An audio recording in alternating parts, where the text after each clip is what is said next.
我暫時咧係冇見過一個同韓國人一齊之後係有善終嘅一個戀愛啊，真係完全冇聽過呢樣嘢。反而係我聽到好多故仔係個男方出咗軌，佢覺得出軌係冇問題，識咗其他女仔完全冇問題。我每一次喺呢啲 party 識嘅韓國人咧，都唔知佢哋喺度諗緊啲乜嘢喎。2至3 km 就可以去到北韓㗎啦。好多時候，如果你講中文嘅話，一係就會問你係咪台灣人，一係就問你係咪中國人。好少人會講到出香港人一個 terms 嘅，所以啱啱我係有少少驚訝。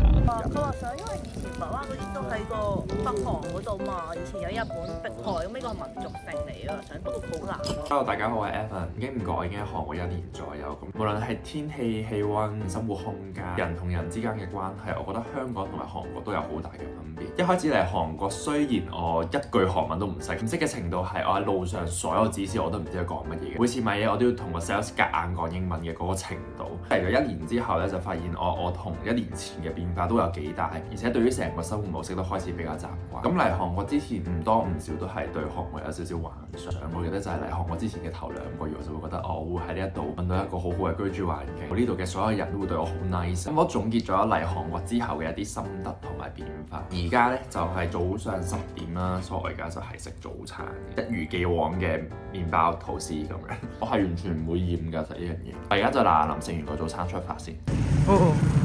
最驚咧就喺出門遇到呢啲咁嘅天氣，而家落嗰啲唔係雪嚟，佢落嗰啲係雨嚟嘅，有啲似香港嘅濕度成10倍。咁又要帶遮，行路又唔方便。應該係褲，但係我完全理解唔到前面呢位仁兄點樣去着拖鞋。凍到飛起呢度，就講件爆啲嘢就係，我對於韓國人嘅觀感係差咗。無可否認咧，韓國人嘅表面嘢係做得好好，佢對於一個陌生人嘅態度啊、禮貌係非常之好。即係可能香港對於陌生人嘅係敬而遠之，韓國係特別會同你講敬語咁。到韓國之後，我就諗住強迫自己識多啲朋友，一年咧都參加咗大小小差不多10個 party。咁我去呢啲 party 嘅時候，開始係抱住一個熱情嘅態度啊，交際花咁樣同大家 say hello。漸漸發現咧喺 party 上充斥住一啲好奇怪嘅笑聲，就係一開始我都覺得可能係好 common。我去咗10幾個 party 之後咧，就發現每一個 party 都有呢一啲咁嘅聲音，咁我就覺得好奇怪。我每一次喺呢啲 party 識嘅韓國人咧，都唔知佢哋喺度諗緊啲乜嘢嘅。即係無論你同佢講啲乜嘢，今日過程點啊，今日做咗啲乜嘢啊，我喺嚟韓國做啲乜嘢，佢最後尾嘅回答咧，佢都係會哈哈哈哈哈咁樣，跟住佢就會覺得好似有啲難去打入佢哋嘅內心，有啲難同佢真係知道佢諗緊啲乜嘢，點樣同佢哋做朋友，我覺得係比較困難。我對於韓國人嘅觀感大概就變成咁樣，可能出於禮貌，咁佢哋唔係好想 show 到自己真實嘅情感。終於見到表姐啦，佢話而家落雪好靚，但我覺得好凍。Hello， 阿媽已經接咗我表姐嚟啦。我哋今日要去嘅地方就係愛記峰，因為距離市區都一段路程，如果搭巴士嘅話就要成個鐘，咁所以我哋就而家搭的士啦。我喺韓國搭的士嘅次數係大地增加，韓國裏邊嗌的士咧貴極都有個譜。其實去呢一程我都幾肯定，如果喺香港嘅話，可能都要200-300蚊，我呢度可能60-70蚊就可以搞掂。行呢條路隨時會仆街，真心。另一點咧就係容貌焦慮啦，冇錯。韓國人對於自己嘅身材管理或者容貌管理係出晒名，係好多人都知㗎啦。走上街上咧，你會 feel 到啲人係好注重容貌。其實韓國男仔係有化妝啊，或者係佢哋個嘴唇搽到好紅咁樣。我自己個人咧對於化妝係冇乜意見嘅，只不過有時候會覺得好似有少少 over 咗，即係好似 try too hard 嘅感覺。坦白講，我喺香港嘅時候，我係可以唔洗頭。呢度嘅人咧係有去皮膚管理科嘅習慣，對佢嚟講咧就好似做運動咁樣，定期去嘅。咁我嚟到韓國都體驗過唔少次。係咯，佢哋有好多個 plan 咯，例如一個就咁可能係做 facial 嘅，佢都會有冇 facial 啊、冇沙啊咁樣。漸漸有一個觀感就係男仔其實去皮膚科或者係做 facial，喺香港可能大家會有少少抗拒啲，但係喺韓國嘅話，我覺得冇乜太大嘅問題。去到一啲大型嘅連鎖美妝鋪，例如 Olive Young 咁樣，佢哋都有一個 corner，都係俾一個男仔化妝啊，有遮瑕膏，一應俱全。一方面就可以講話係容貌焦慮，另一方面係的而且確令到每一個人都更加注重禮儀外邊啦。我都聽聞過唔少嘅外國女仔，佢哋會話我個 type 就係韓國男仔，因為我覺得佢的而且確塑造咗喺外國人心目中咩係韓國男仔嘅樣。我哋通常諗起呢樣嘢都會諗起白啊、高大啊、鼻高啊。坦白講，我就唔 sure 佢哋係咪整容整出嚟㗎啦，但係至少呢一樣嘢係深深咁樣植根咗喺人哋嘅腦海之中咯，會話。我哋而家就出發去愛記峰公園嘅入口，呢度係完全了無人煙。白蒙蒙一片。之後就係第三點啦，就係網購漸漸成為咗習慣。香港網購嘅時候，通常都係要2至3日先到。呢一度咧嘅網購速度咧係驚為天人，因為我買嘅時候第2日咧通常就會喺屋企門口突然出現，時候咧甚至係當日就會出現。就好似我上次喺屋企買嗰部電視，我第2日部電視已經喺我門口。大家唔好諗住網購就一定會貴咗少少啦。呢一度網購咧仲要係比出邊平。有時咧我又唔得閒去超市採購嘅時候，我就會直接喺 coupon 度咧買菜，通常都會平過出邊1成左右。靚啊呢度！啱啱個保安咧就同我哋講話，而家落太大雪，我哋係上唔到山，都去唔到嗰間Starbucks。但係咧，我哋啱啱就問咗的士司機，附近可唔可以睇到北韓？佢就話附近有一個觀望台可以睇到北韓嘅。我上網睇到啦，我哋而家距離北韓咧嗰條河咧，其實唔過500米嘅，好近好近好近。佢話而家係2至3 km 就可以去到北韓㗎啦。我哋而家就求其咯。附近揾一間，因為想食啲熱啲嘅嘢，今日落大雪。第4樣嘢，我嚟到韓國改變得最大嘅就係夜晚出街嘅次數就大幅下降咗。唔知係咪因為佢哋飲酒文化好盛行？如果夜晚去到10點、11點嘅時候，去到邊一個範圍咧，都好似喺中環嗰個區域咁聚嘅人係喺架的士上啦，喺街上啦咁樣。有2-3次咧，我都係喺街度咧就見到啲人係聚咗喺度大叫，就會覺得夜晚都其實都冇乜嘢好地方去啊，咁與其去見呢啲畫面，不如就留喺屋企度。喺韓國嘅地鐵，其實我唔係好知道佢尾班車係點樣。好幾次我喺outing，差唔多10點半到11點左右啦，我想翻屋企都已經冇車。地鐵系統咧，除咗1-2條線尾班車比較夜少少嘅，其他車全部都係好早就閂咗。我覺得去到差唔多10點半，如果係outing嘅話，我就要搭的士翻屋企。坦白講，香港咧去到10點半或者11點咧，我唔會覺得好夜嘅。但係呢度咧就漸漸成為一個好似退休人士，好早就已經喺屋企，每日都喺屋企 hea 咁。咁你就會講話，可能有夜巴啊，有的士啊。有時候咧夜巴你 miss 咗一架車咧，就要等15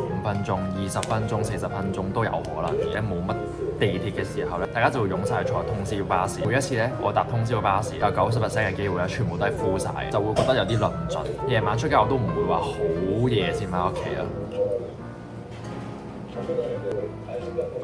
佢即係話呢個好食過雪濃湯，但係坦白講都唔知係咩嚟。湯加飯咯，食得就得㗎啦。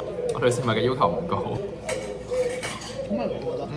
呢個係餐廳嘅老闆，特登出嚟同個的士講話，我哋4點之前一定要去到個瞭望台，因為而家已經3點半個鐘之內就要去嗰度睇下。但係因為我真係好想睇。啱啱個老闆問我：你係咪香港人啊？其實嚟到韓國好多時候，如果你講中文嘅話，一係就會問你係咪台灣人，一係就問你係咪中國人。好少人會講到出香港人一個 terms 嘅，所以啱啱我係有少少驚嘅。呢啲欄咧見唔見到啊？再過去呢一個萬條江就係北韓啦。係北韓啊！眼睛發亮，表姐。呢個就係啱啱軍人俾我哋嘅出入許可。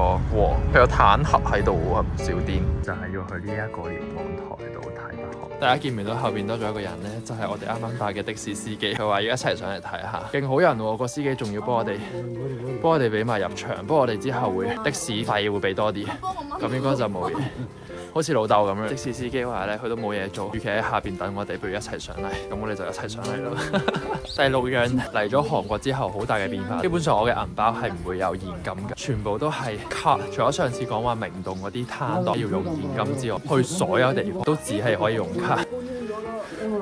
就算我喺呢一度唔見咗張卡咧，我都唔係好擔心，因為我曾經唔同嘅餐廳啊、巴士都見到人哋遺留咗張卡喺嗰度，或者係唔小心跌。韓國呢度咧個安全意識咧其實唔係好高，佢哋就算跌咗張卡，佢都唔會直接盜用咗你裏邊卡裏邊嗰啲錢，通常咧都會擺翻喺原位，翻個主人再拎翻。到咗呢一個光華平和展望台。많이천명이나 가 있으니. 到呢度有一樣就係北韓。北韓啲廣播。我話點解你想統一啊？佢話想，因為以前台灣嗰啲都喺個北韓嗰度嘛，以前有日本迫害，咁呢個係民族性嚟嘅，想不過好難咯。聽到對面北韓嗰啲廣播咯，你會 feel 到對面個城市係運作緊。呢一個位就係韓國啦。啱啱啲人咧就話上年係有一個人係就咁樣游過嚟嘅。得一個。咁2017年都有一個咁樣遊過嚟逃離北韓，真係一河之隔就係另一個國家，唔同嘅制度。的士司機都話，其實佢哋內心都係想南北統一嘅，因為畢竟以前嗰個年佢哋啲阿嫲冇話北韓南韓係一家人嘅。不過我就唔 sure 而家新嘅一代係咪仲係咁樣諗。Have a good time. I wish you happy New Year. Happy New Year。的士司機話佢叔叔都係喺北韓度，其實好多南韓嘅人同北韓其實有親戚關係。揾緊啲親戚咯。而家仲揾緊。 할머니 돌아가셔. 第七樣嘢變化得最大嘅就係、以前喺香港地鐵站位都會見到小朋友噶嘛，但係住咗韓國1年，就算咧喺街上有 BB 車啊，通常裏邊係寵物嚟嘅。幫埋的士司機影相，我哋。어떡해요? 그래서 아는 사람을 통해 가지고 찾으려고 중국에서 만나려고.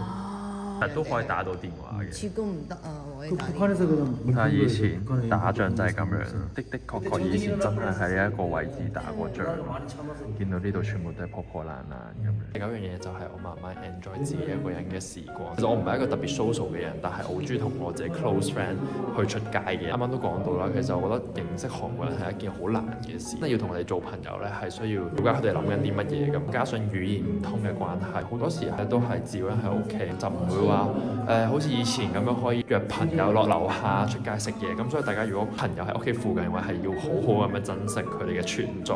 呢完全唔係一個必然嘅事。我覺得自己一個人住咗之後咧，就慢慢多啲時間去思考自己下一步係點。大家睇到呢度係跟住個時間序咧去睇到咧南北韓之間關係嘅變化。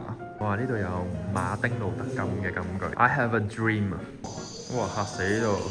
啱啱叔叔就話，我曾經俾日本同埋蒙古都入侵過，所以佢哋個民族主義係好強。我自己都好認同嘅，因為我記得曾經我去旅行嘅時候，即係 Airbnb 嘅主人就俾咗支人參針啦，就指住佢話 Korea number one。即係我覺得佢哋嘅民族團結性唔係冇原因啊，係因為以前經歷過好多俾人哋侵略嘅時間，銘記咗嗰個歷史，而家個意識係要咁強咯。因為坦白講啦，我覺得佢哋身處嘅環境其實即係可以講話係四面受。哇！呢度係寫滿晒字喎，佢呢度寫咧大韓民國係一個國家嚟㗎，佢哋想支持統一。第一粒字寫住統一。我諗韓國有一部分人真係想統一，我自己都係有啲驚訝嘅。我嘅 concept 裏邊，我覺得南北韓係兩個唔同嘅國家，佢哋嘅文化或者教育環境啊，國家嘅發展，其實兩個道路都完全唔一樣，就係所謂嘅本是同根生。都寫到一張字寫世界和平。其實2024年真係發生咗好多唔同嘅天真，真係衷心地去希望呢件事可以實現到出嚟。大家如果有機會嚟到嘅話，影張相俾我睇。司機叔叔寫咗張愛大韓民國。民族主義100分。的士叔叔同我哋講解咗好多關於北韓嘅歷史，留咗個 contact， 可能以後有緣嘅話可以再揾佢。哇，好神奇啊！呢度可以睇到北韓嘅貨幣。跟住我哋下一站就嚟咗呢個破央紡織，好靚啊！呢度誒燈啊、賣包啊，同埋呢條街都好靚咯，有雪同埋燈。不得不佩服韓國人對 cafe 嘅要求，呢度嘅每一張台都係好有特色，樓底咧係極高。最後咧，點解我會對韓國人有少少避忌？我覺得佢哋好充斥住個人主義咯，呢一個係一個好 general 嘅一個普遍嘅印象。根據我嘅經驗啦，唔係話所有韓國人都係咁樣。我識嘅韓國朋友咧，有事先揾你啊，冇事都唔會揾你。譬如話佢想去一個地方，係建基於佢想去嗰個地方而冇人陪，而唔係因為同你玩得好開心，所以陪你去玩。我暫時咧係冇見過一個同韓國人一齊之後係有善終嘅一個戀愛人，真係完全冇聽過呢樣嘢。反而係我聽到好多故仔係個男方出咗軌，但係佢覺得出軌係冇問題，識咗其他女仔或者識咗另一半係完全冇問題。最近朋友失，佢係一個外國人嚟嘅，而佢嘅另一半咧係韓國人。咁喺佢哋嘅戀愛期間，個男仔係試過3次喺同一個女仔係FaceTime。我嘅朋友知道咗呢個男仔同另一個女仔 FaceTime 問翻佢嘅時候，佢哋會開始賴佢哋原生家庭係因為屋企冇 attention 俾佢。喺呢段戀愛裏邊，佢覺得自己係可以揾其他人去 seek attention， 唔係真係中意其他女仔，只不過我係想吸引其他人注意啊，覺得我係被愛嘅呢個感覺。因為我係聽過好多韓國人出軌嘅故事，出軌已經係一個我自己覺得唔係好道德嘅行為。雖然中意咗就真係中意咗冇辦法，就算你中意咗，你都可以認呢件事係錯。我嘅朋友佢都會同我訴苦話，最恐怖嘅位就係佢哋唔覺得呢一樣嘢係問題咯。愛情嘅速食文化喺呢度太根深蒂固。最後嘅總結就係我普遍地覺得韓國人係好難去交心，或者係語言問題，或者係我咁啱遇到嘅韓國人都係三觀唔係好正。呢個就係造成我對於韓國人點解觀感有少少唔好嘅原因。當然呢個 video 唔係話要你識韓國人之前要 preset 咗啲乜嘢 assume 佢哋係點樣嘅人。俾你聽我喺韓國1年嘅經歷，見到嘅人同埋事。其實我講呢樣嘢都鼓起咗好大嘅勇氣，不過純粹真係我嘅個人經歷。大家都有同樣嘅感覺，或者我覺得我講嘅嘢係唔係好啱嘅話，都可以喺我呢個 channel 下邊度 comment。我而家就同表姐坐一陣觀光一下，嗌咗一個 toast 一個蛋糕喺呢度。不過我呢度嘅普遍嗰個價錢都幾貴，一嚿嘢要7000蚊，一嚿嘢都42啊，42因為首爾係9000，香港食個包唔使，但係呢度啲人好中意食包。我中意喺 cafe 度坐，我好中意食菠蘿包。樓下大班都有，佢哋就會覺得喺 cafe 度買會靚啲。係，其實我屋企香港屋企樓下咧包咧8蚊至10蚊。即係你只會買翻屋企做早餐，你唔會喺 cafe 度將啲包當坐喺度一日咁樣食。韓國人係好中意坐 cafe 傾偈咯，有時我都懷疑佢哋其實講啲乜嘢啊，即係好多嘢講㗎。如果 feel 到嗰啲阿嬸啊、阿叔啊，都會去 Starbucks 度講嘢。食埋飯之後咯，係啦，唔係食糖水咯。呢度真係好靚，空間感係超大，不算係旅行。不過旅行嘅意義就係有好多意料之外，但係都可以處之泰然咁樣喺呢個地方度，好開心咁樣去玩。同埋佢呢度嘅每一張台啊，呢度都係可以坐啊，都係好有特色。呢度就係成間 cafe 嘅一次過睇晒嘅樣，大到傻咗啊！真係。你又可以喺呢一排啦，同埋呢一排都可以坐。隔離呢度都有啲位嘅，可以喺度留下攝影，即係有 surprise 到我。我覺得佢將好多唔同嘅元素都放咗喺呢一度咯，出乎意料之外咧，有幾 match 咁樣，好神奇啊！呢間嘢有咁大條魚喺度咯。